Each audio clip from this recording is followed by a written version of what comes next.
télé, radio et digital. Good Morning Business.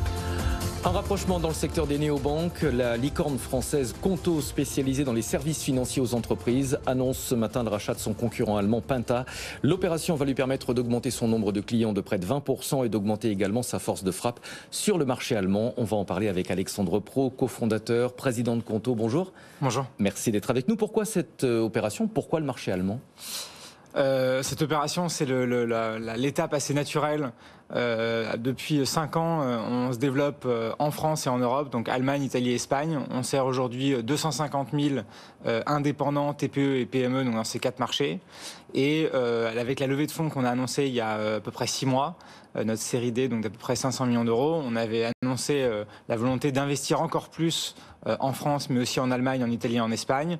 Et le rapprochement avec Penta, donc notre concurrent allemand, est tout à fait dans cette lignée pour accroître encore plus notre présence en Allemagne et arriver encore plus vite à notre objectif moyen terme de servir 1 million de clients.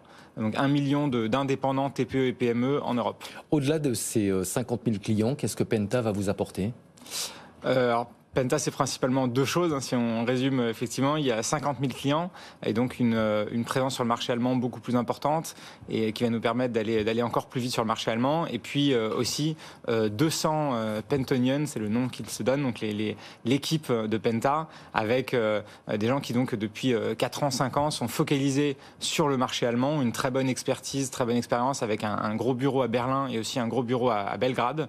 Et donc on va évidemment intégrer ces équipes pour être encore plus fort à la fois en Allemagne, mais aussi sur nos 4 marchés, parce qu'en fait, une partie des équipes qui travaillent aujourd'hui chez Penta travaillent sur des choses très similaires à ce qu'on fait chez Conto, et donc au lieu de faire des choses en doublon, on va pouvoir réallouer une partie de cette capacité, notamment sur la partie produit et développement, sur des nouvelles fonctionnalités qui vont bénéficier à tous nos clients en Allemagne, mais aussi en France, en Italie et en Espagne. Est-ce que le marché allemand est plus difficile, plus complexe que le marché français?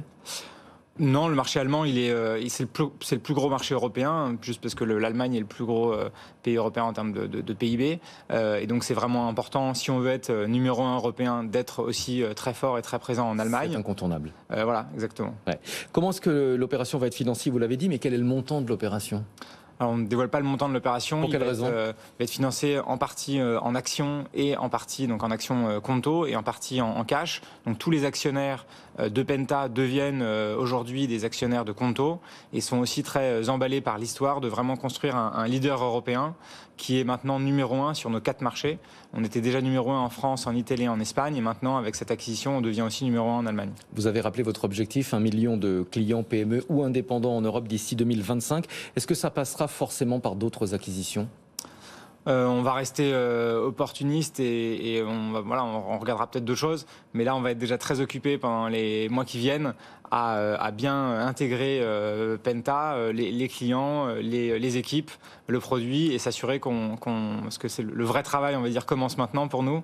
La difficulté, c'est pas de faire le deal, mais c'est plutôt l'intégration ensuite et de s'assurer que ça se passe bien. Donc, on va rester concentré là-dessus. Mais vous restez ouvert, à l'écoute du marché, comme on dit. Exactement. Est-ce que le secteur des néobanques, à votre avis, va devoir passer par un vaste mouvement de consolidation pour atteindre la rentabilité?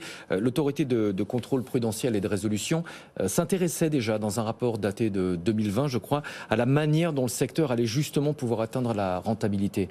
Là, je vais vous poser la question clairement, est-ce qu'il y a trop d'acteurs sur le marché aujourd'hui?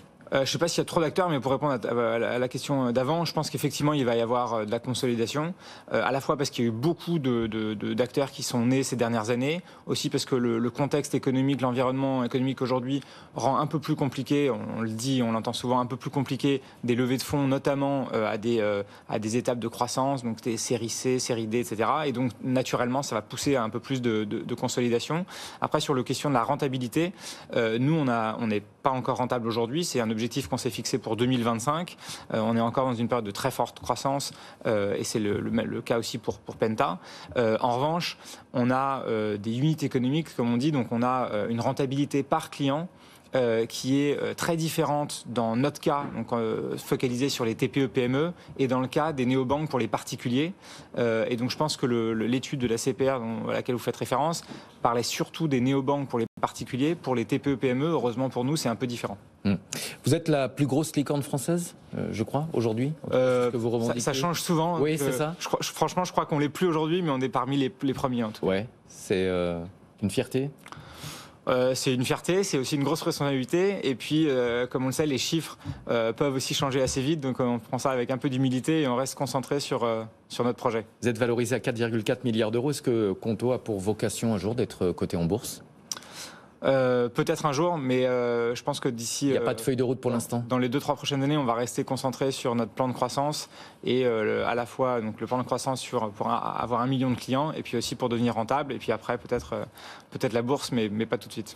Merci beaucoup Alexandre Pro, cofondateur, président de Conto. Merci d'avoir choisi BFM Business pour nous expliquer cette opération ce matin. Donc le rachat de l'allemand Penta qui va vous apporter 20% de clients supplémentaires.